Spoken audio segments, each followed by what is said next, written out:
अस्सलाम वालेकुम। Mohammad Azhar Siddiq political diaries के साथ हाज़िर खिदमत है। इरफान हाशमी आज भी मौजूद नहीं है। ब्रेक भी हो गई लेकिन क्या करें कोशिश तो होती है लेकिन मसरूफ़ियत बहुत ज़्यादा है, तो इस वजह से रेगुलर नहीं हो पा रहा। कोशिश करेंगे रेगुलर हो सके। दो इश्यूज़ पे बात कर रही हैं। एक तो जस्टिस काजी फ़ाइज़ की मिसेस सरीना आयशा साहिबा का जो इनकम टैक्स का ऑर्डर है, जो FBR का, जो छुपा के रखा जा रहा था या जो छुपा के रखने की कोशिश की जा रही थी, वो आखिर नेट पे पब्लिकली दस्तयाब है। बड़ा मज़ेदार ऑर्डर है और इसीलिए छुपा रहे थे कि उसके अंदर सारी चीज़ें क्लैरिटी के साथ आ चुकी। वो भी तफसीली डिस्कस करते हैं।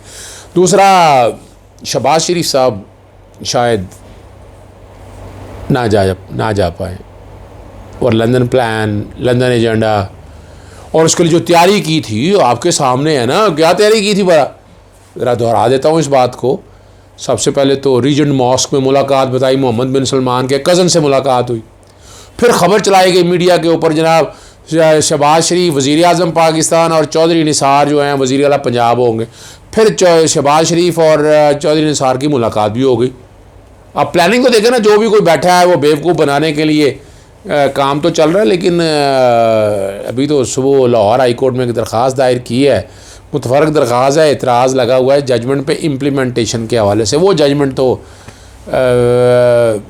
एक तरह से ख़त्म हो गई, या नाम अब ECL में आ चुका है।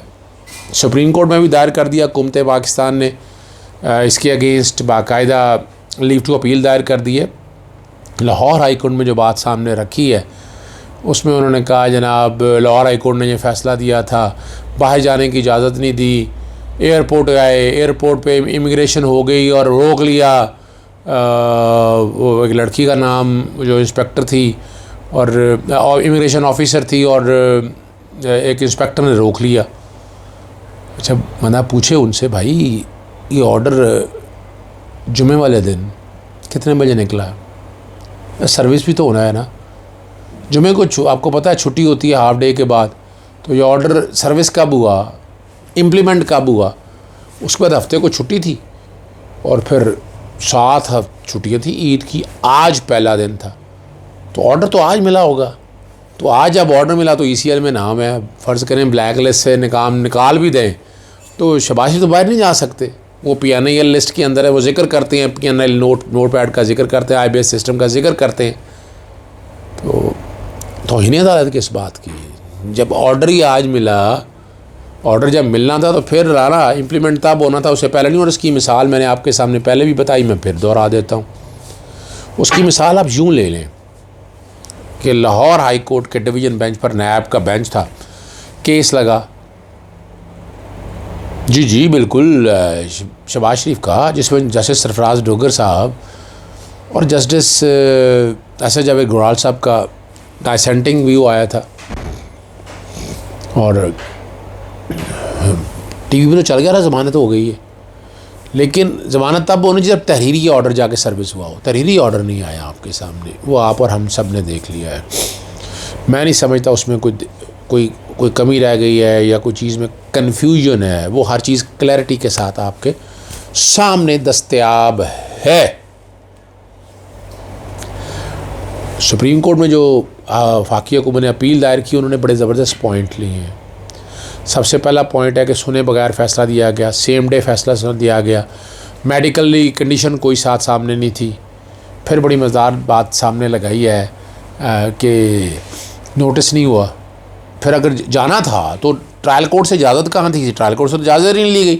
हाई कोर्ट कैसे इजाज़त दे सकती है बराह रास्त? अगर ECL में नाम हो तो फिर तो है, लेकिन पहले तो नीचे जानी थी ना रेमेडी।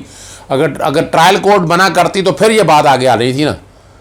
तो वो पॉइंट बड़ा सामने, और जजमेंट सस्पेंड करने का कहा। लीव टू अपील कहते हैं इंटरिम ऑर्डर के अगेंस्ट। अगला जो इशू आपके सामने जिक्र करना है वो जस्टिस काजी फ़ाइज़ के मिसेस के कॉन्टेक्स्ट में, the FBR report which exist but does not exist, reporters diary. Arshad Sharif साहब और अदील राजा ने, ये बाकायदा दस्तयाब है नेट के ऊपर, और फेडरल बोर्ड ऑफ रेवेन्यू जो चीज़ें सारी दी वो शॉर्ट में आपके सामने रखते हैं कि एक्सप्लेन करने का कहा कि डिटेल सारी सामने रख दें। ऑर्डर जो कुछ भी हुआ उन्होंने कहा FBR की रिपोर्ट को देखना नहीं है और चीज़ें जो आपके सामने रखनी है वो ज़्यादा अच्छा है कि मैं बाकायदा पढ़ दूँ। ये CMA 4A24 है। इन CRP ये सुहेल महमूद फेडरल गवर्नमेंट की तरफ से उन्होंने दाखिल की और इसके साथ FBR की रिपोर्ट का ऑर्डर है। सरीना ईसा 22E 7 central street phase 2 DHA Karachi south, tax year 2018, 1 जुलाई 2017 से 30 जून 2018 इसकी उन्होंने इनकम टैक्स रिटर्न दाखिल की थी। और 3 प्रॉपर्टीज़ जिनका जिक्र किया जा रहा है, 100% शेयर है सभी में, तीनों प्रॉपर्टीज़ के। और एक की है 2,40,41,320, दूसरी की है 4,22,76,600, तीसरी है 3,83,62,100। तो तीनों प्रॉपर्टी की जो वैल्यूम बनती है 10,40,80,020। इनको नोटिस जारी हुए 122(9) के और 111(1) के। मैं उनमें नहीं, फाइंडिंग में मैं जिक्र कर देता हूँ। शोकाज नोटिस दिया। अब उन्होंने अपनी इनकम टैक्स रिटर्न 2007 से 2012 तक की जो दाखिल की, ये बड़ी मज़ेदार बात है, सुनने वाली बात है। 2007 में 9,99,266 टैक्स दिया, 26,177। 2008 में 21,44,183 रुपये आमदन। 2009 में ये सारी आमदन टोटल कर लें तो 93,75,931 रुपये, 93 लाख की बात हो रही है 2012 तक की। ये टोटल कुल आमदन है। अब इसमें से जो करके टैक्स उन्होंने दिया, अब इसमें से पर्सनल खर्चे कितने किए, वो वेल्थ रिकन्सिलेशन स्टेटमेंट सामने क्या आई है वो आप देख सकते हैं। ठीक है, अब इसके ऊपर जब उनसे पूछा गया, उन्होंने कहा कि एग्रीकल्चर इनकम में लिखा हुआ या एग्रीकल्चर इनकम जो फॉरेन करेंसी अकाउंट में जमा कराया, पूछा कोई आपने रिटर्न फाइल की, कोई टैक्स किया, आपने कोई डिटेलें दी, वो कोई डिटेल सामने नहीं आई। ये जो इसके अंदर लिखा हुआ मैं वो आपको बता रहा हूँ।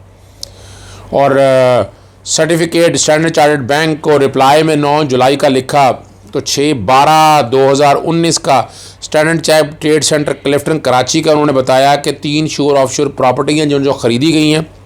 उसमें जो पीरियड बताया गया है कि पीरियड है 2003 से लेकर 2013 तक, यानी ये नहीं है कि 2014 के अंदर ये, यानी 2003 से लेकर 2014 तक के लिए $7,37,503 पाउंड हैं और $17,996 हैं जो इस पीरियड में किया है। और पूछा गया कि वो किस पर्पज़ के लिए गए हैं, तो वो है जी children education and their maintenance etcetera, जो लिखा हुआ है उन्होंने वहाँ पर, और इस मकसद के लिए भिजवाए हैं।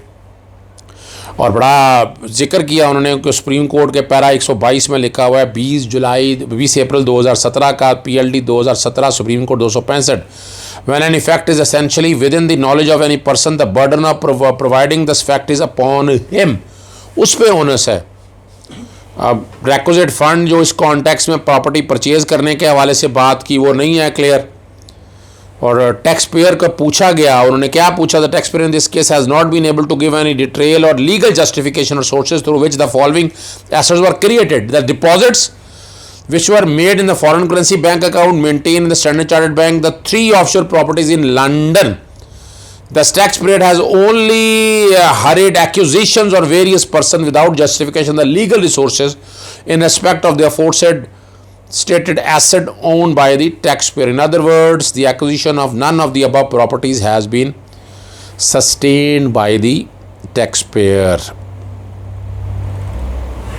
बड़े क्लियर के साथ ग्रेट ब्रिटेन और सारी चीज़ों को सामने रखते हुए अब उन्होंने जो टैक्स लायबिलिटी, अगर ये प्रॉपर्टीज़ उनकी हैं, उन्होंने इनकम फ्रॉम प्रॉपर्टी 35,93,540, टैक्स उनके है 5,28,000, प्रॉफिट ऑन डेट इतना देने के बाद इनकम फ्रॉम अदर सोर्सेज यही 10,46,80,022, टैक्स इस पे 57,507,560,000 टोटल टैक्स बन गया 3,64,00,000 और टोटल टैक्स की लायबिलिटी 3,58,57,507 और इसके मुताबिक सारी डिटेल उनकी तरफ निकल आई। सोर्स कोई नहीं है, सोर्स होता तो टैक्स की लायबिलिटी की उम्र नहीं थी, अनएक्सप्लेन्ड इन्वेस्टमेंट थी, इनकम कहाँ से आई वो कुछ नहीं है। तो बात तो बड़ी सीधी सी है, इसलिए FBR की रिपोर्ट को सामने नहीं लाया जा रहा था। और इस पे बात फिर करनी है, एक जो ख़ास तौर पर है, 2 सफ़ों का ख़त ओपन लेटर फिर अनवर मंसूर साहब को लिख दिया है, फिर इधर से बात इधर या उधर की बातें हैं, वो तफसीली डिटेल में पढ़ने वाली बातें हैं। और अब ये एक लफ्ज़ पढ़ देता हूँ। Mister Khan, you and your team cast aside my constitutional guarantee of privacy and dignity, stop the clandestinely gathered information, illegally accessed my record maintained by Nadra, dishonesty obtained my passport and travel particular, violated banking secrecy and discard income tax confidential laws. I thought that as an Attorney General for Pakistan, you more than anyone else would abide by the country's constitution and its laws. Does Pakistan its constitutional law means nothing at all to you?